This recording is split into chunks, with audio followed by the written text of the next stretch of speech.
You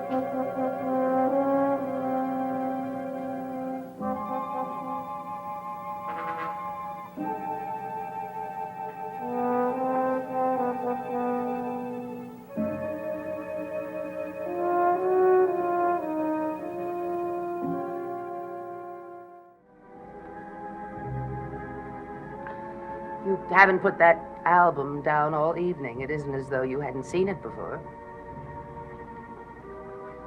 I like looking at the family album. You've been unusually preoccupied with that album for the past few days. I find browsing through the family album a relaxing exercise. I doubt that. And I don't think you're doing it just to look at the pictures. I think there's something else that's disturbing you. Something about your family.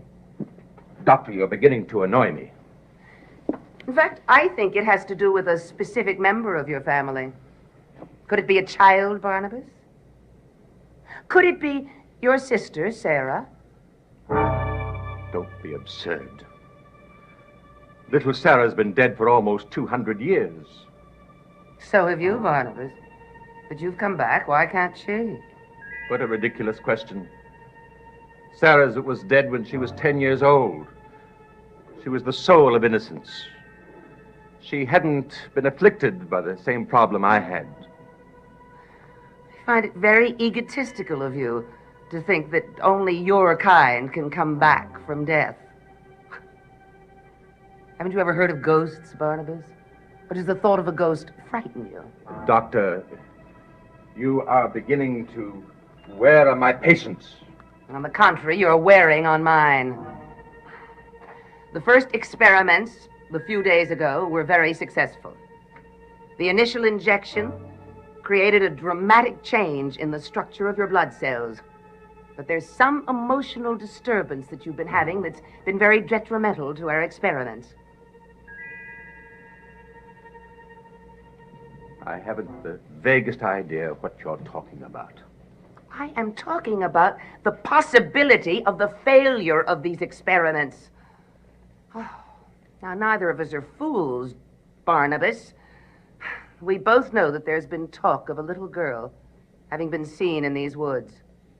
There was a little girl that helped Maggie to escape from you.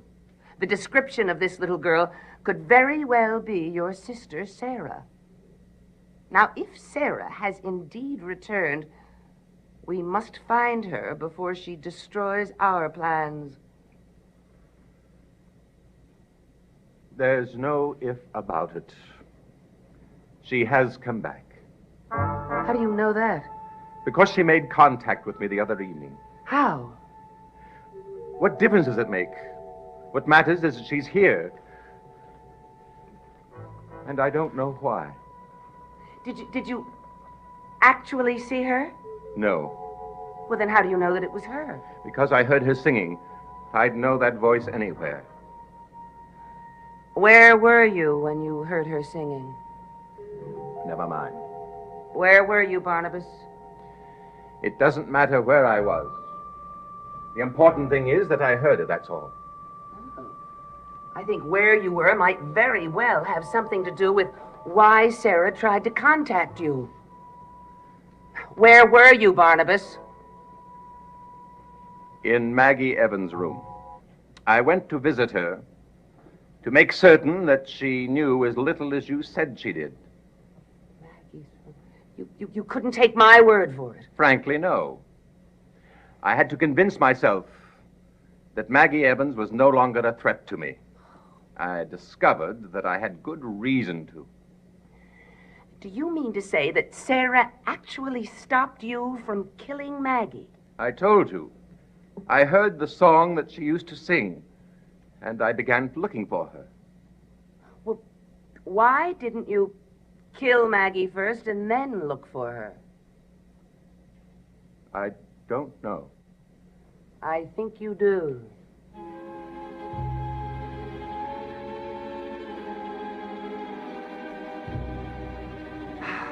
I want to know why a little girl of 10 can make you react this way. What special powers has little Sara? I don't think you'd understand, Doctor. Try me. Sara was an exquisite child. She was the sum of everything that made living on this earth worthwhile. Her innocence, her simple beauty elevated her. And the holiness of her heart's affections were pure and gentle. I loved her in a way that I loved no other human being. But I don't understand what's happening now. By what process has she come back? And why?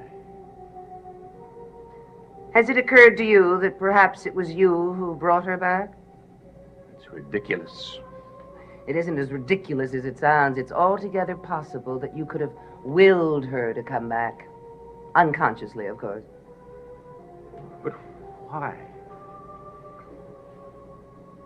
Maybe because she symbolizes that side of yourself that you've lost. I wish I were able to see her and talk to her. I think we ought to think of ways of making that possibility come true.